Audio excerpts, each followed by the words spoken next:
Hello everyone, my name is Lydia, and if you don't know a little bit about my story, I was in toxic mold for about 4 to 5 years, and I also was homeless a little bit ago. I've been out of homelessness for I think 7, maybe 8 months now. And while I was in toxic mold, I was practically on my deathbed for a lot of it. It was a very difficult time in my life, and I do talk about that on here. But through a certain period, I think it was more towards the end of my time in toxic mold, I didn't look at myself in the mirror or take a photo or video or anything of myself. I didn't look at myself at all for an entire year. And I just kind of wanted to talk about what that did for my mental health and what that did for my identity and just how I viewed myself. Because it was really quite crazy, I think, not to look at myself for an entire year, but I'll get into that. So when I was in toxic mold, I became extremely sick by it. It was a constant, everyday goal and strive for me to get out of there and figure out a way out of here. It was quite literally hell on earth for me. And in that time, very early on in toxic mold, I think maybe only a couple months of having water damage in our house, I gained weight. I was beginning to gain weight, and I gained weight very rapidly. I was underweight for a while before that, and I was vegan. I was eating at a deficit, like a calorie deficit, an extreme calorie deficit, in fact. And at the same time, every time I was going to the doctor, which was about every month, maybe twice a month, I was gaining 20 pounds every single time I was going in, 20 to 25 even. And my doctor was obviously very concerned. She was like, do you realize that you're gaining this much weight? And I really didn't really realize, because I was starting to experience quite a bit of brain fog at that time. And I was like, yeah, I think so. And like, obviously, my clothes weren't fitting me, and I was having to shift through them and, try to find clothes that fit me. So it was like, I kind of understood that I was gaining weight, but I don't think it really dawned on me to what degree I was gaining weight. And my doctor told me that with the amount of weight that I have been gaining in the amount of time that I've been gaining it, I would have had to change my diet completely by eating McDonald's for every single meal, and then it still wouldn't even make sense for how much I was gaining and how quickly I was gaining it. It was a span of a few months, and I had gained 100 pounds at a calorie deficit, being vegan. It was insane, to say the least. And so that 100 pounds really shifted and altered the way I looked at myself. I didn't know who I was anymore. Like, when I looked in the mirror, that wasn't me, because it was almost like every day looking at a different person. And then I plateaued at the 100-pound mark about, or stayed the same. So for the majority of my time in toxic mold, I was 100 pounds overweight, and just remained that way. And still to this day, I am working with myself on my body to become healthier, but my body is fighting this extreme reaction and an extreme inflammation, because there are triggers telling my body that it is unsafe still. And that's what happened from the toxic mold. It's quite wild. And what is even more wild is that my mom was also experiencing the exact same symptoms, mirroring, and so we were watching her gain the same amount of weight as well. And my doctor was like, yeah, this all links to mold, toxic mold. And as I've healed and everything from that, every symptom has gone away just about, besides the weight, really. But it has gone down a little bit, but not severely, not as much as it really should. But time will allow. But I say that to say that, like, I was very detached from myself in that moment. Or in those moments, I was just super detached from who I was, and every time I would look in the mirror, it was very jarring. And even when I would try to go to the store and buy clothes that like would fit me, you know, even though it was extremely hard for me to buy clothes because I gained an amount of weight that I wasn't used to, and so it was extremely hard for me to even understand how to shop for myself and even what size I was. It was like this whole new body and whole new self. It was as though I switched bodies with somebody for a day. It was very, very odd. And when I would go into the stores and they would have like the side mirrors, if I caught a glimpse of myself, it scared me because it was like I had seen somebody that wasn't me. And I would forget so often that I looked this way. So often I felt detached from how I look, and I still thought of myself as being my old self and looking the way that I used to.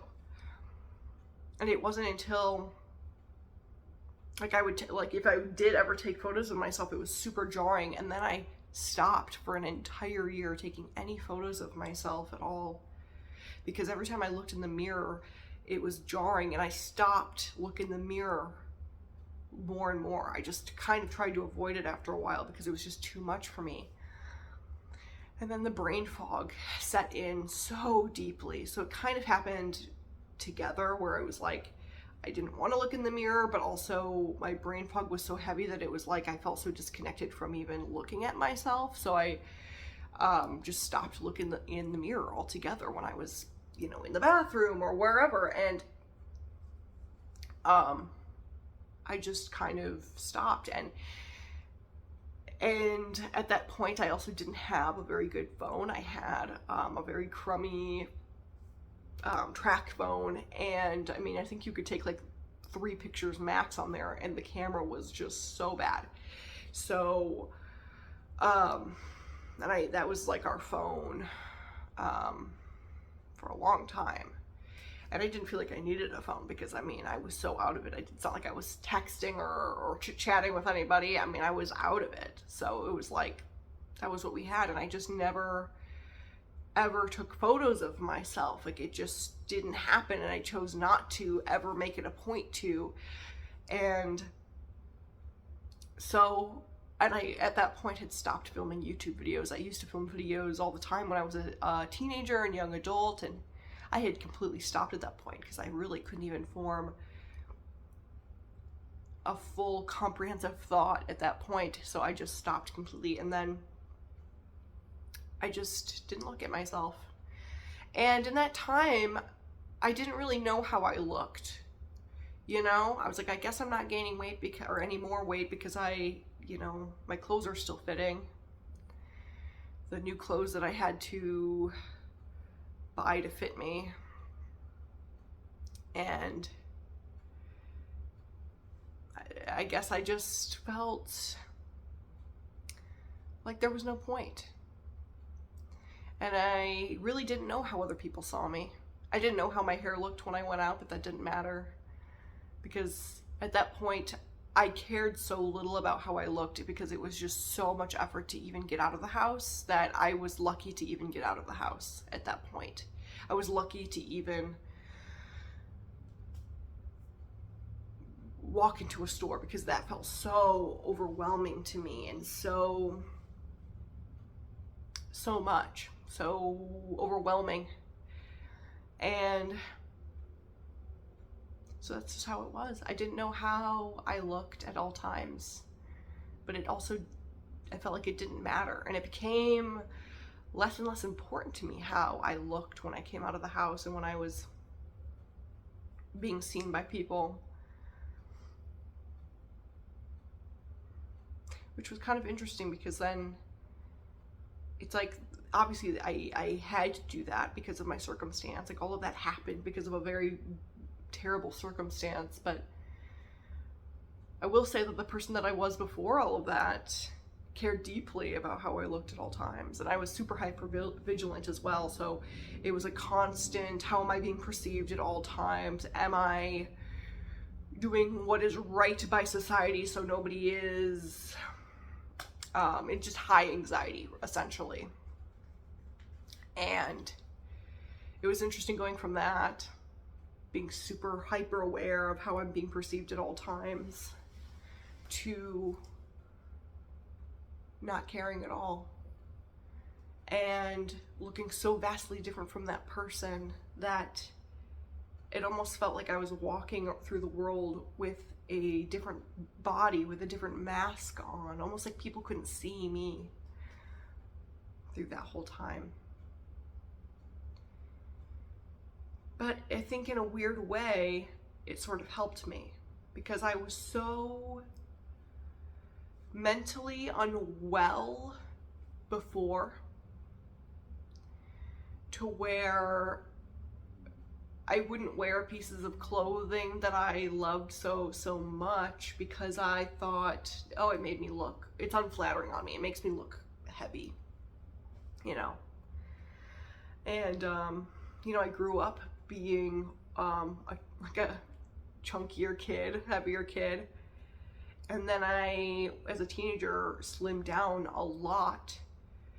Not intentionally, I just did. And I became underweight.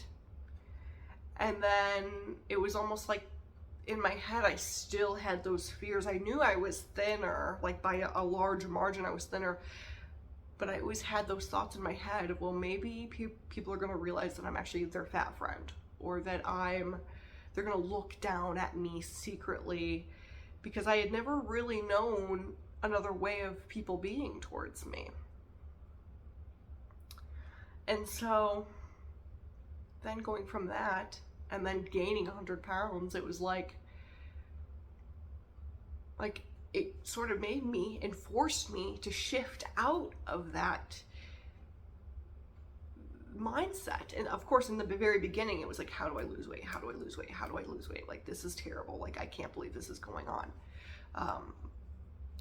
And on top of that, I felt all of the other symptoms: high fatigue, body aches, flu-like symptoms. I mean, it was just, everything was impending doom crushing down on me at all times when I was in toxic mold, and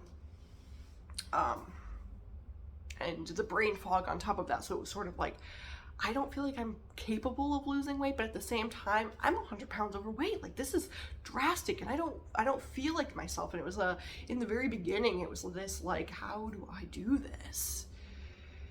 And I don't like the way I look in the mirror. It scares me. It frightens me. Like, it literally made me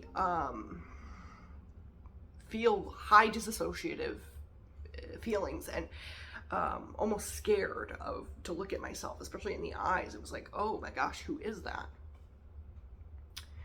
And it was just really,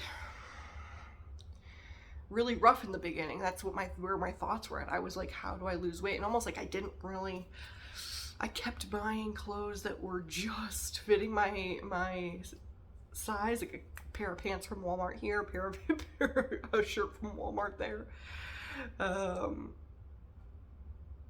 You know, that were just fitting my current size, even though my trajectory was that I was gaining by a large margin. I just was holding on to the idea that I wouldn't keep gaining, and I was, rapidly. And so I had such a twisted mindset about weight, right? And And I don't think anybody could have helped me out of that. I really don't. And the thing is I didn't know how to feed myself. I didn't know how to take care of myself, because everybody had said growing up to me, well, you're supposed to just eat when you're hungry.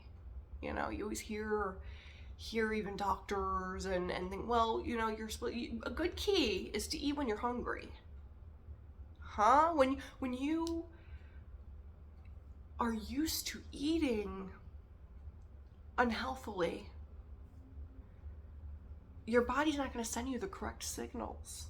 And so that's what happened to me, is I only ate when I was hungry, and I became extremely skinny because I was used to overeating, and so now I'm not going to eat. I'm only going to eat when I'm hungry. My body didn't know what hunger feelings were, and so it's like I was there not knowing how to take care of my body. And I think truly I would have had a refusal to accept the lifestyle that I should have been adhering to. I think if somebody had told me that this is really how you should be taking care of your body, this is how much you should be eating. I was vegan at the time too, and that was a very hard thing to let go of. My doctor recommended it, and it was very much like, look, like, your bodies are in survival mode right now, and you're not eating enough protein, you're not eating enough in general. And so it was with how bad our health was, we were like, what? Like I need my health back. And so, I mean, that was a very big decision. Maybe I'll make a video about that, but either way, I don't think that I would have listened to anybody. If somebody had told me, this is what you got to do to feed yourself properly, and this is what you got to do, like, this is how much you got to eat, and this is the right things that you should eat, I don't think I would have listened to them when I was at my thinnest before toxic mold. I just don't think I would have, because I was so in my head of like, no, because I was told this my whole life. I was told to eat when you're hungry, and I mean, I'm already like in some photos I don't like the way I look, and I already feel self-conscious the way I look, so no, if anything, I probably should maybe lose weight, right? And it's like my mind was just in that constantly. And I think it took me going through this crazy experience where I just didn't look in the mirror for an entire year, didn't take any photos of myself, didn't even know how I looked, walked into the store. Every time I would walk into the store, I just didn't even know how people were perceiving me, and I didn't care. It taught me to not care. And I think I needed that desperately, because I don't know if I would have ever really learned how to take care of my body properly. You know? I don't think I ever would have stopped the hypervigilance of how are people perceiving me at all times. But that helped me. In that sense, it helped me, even though it was very wild, and it shaped my perception of myself to where I didn't even know how I looked. But now it's like, now after that, it's like who cares? And I've even since then noticed a big change with myself where if I like something, I wear it, and I don't think about, man, does this make me look a certain way? Is this like, you know, I just wear it because I like it. And that was not the case before. Everything had to give me the certain specific look that I was going for. And it was a lot of paying attention to every little detail of my body and making sure that it was up to my standard. And it's no longer like that. And I'm not saying that toxic mold was great, because obviously it was hell on earth. It truly was. It was terrible. But sometimes even the worst moments of our lives, they teach us something valuable. And sometimes we can even just try to take something from it that's valuable, even if it was just a complete disaster of a situation. And I think in that aspect, I'm thankful for it. Even though it's really hard to say that I'm thankful for any aspect of it. It really is. But I think not looking at myself in the mirror for all of that time really helped. And the thing is I don't think I ever would have done that on my own. I think it takes an immense amount of willpower to not look at yourself at all in a mirror, or take a photo of yourself or a video of yourself in this day and age by choice. I think that takes a tremendous amount of try. I mean, maybe there's some people out there that don't, and it's just not a part of their lifestyle, but you know, even to check on how your hair is, like, oh man, is my hair a mess? Like, did I brush it the right way? Is there hair sticking up somewhere? You know, even all those little moments, we look at ourselves in the mirror, but then I did not. I didn't even look at myself. I didn't care how my hair looked. I didn't care how, it was like I couldn't even care, you know? And in a weird way, it helped me. I mean, if I could recommend to somebody who is super hyper vigilant, super anxious, or who has super body dysmorphia, or super disconnected from how their body looks, somebody who's overly critical of their body, yeah, I would love to recommend that you don't look at yourself in the mirror for a year, or don't take a photo of yourself, or don't video yourself. Because once you get in the mindset of being hypercritical of yourself, it's like even if you try your hardest not to be in that mindset, like it creeps up because you're so used to noticing all the little details, you know? And so if I could recommend it, I would, but I don't. It is hard. It is really difficult to do if you don't have, you know, extreme fatigue and brain fog, you know, making it a little easier for you. Like, I don't think I could do that maybe today, but I also don't want to do that today because I'm back on YouTube. But I don't know if I'd be capable of that today, because it is hard. It's like a cultural shift, you know, not looking at yourself, not making sure you're freshened up in the mirror or whatever. But it was helpful. And hey, maybe you want to give it a shot and try not looking at yourself for a week or what have you, you know, kind of just feeling, you know, is my hair good? Okay. Do I got asking your family member, hey, is there anything on my face? Do I look good? And then going about your day. Maybe trying that for a period of time, a week or a month or something.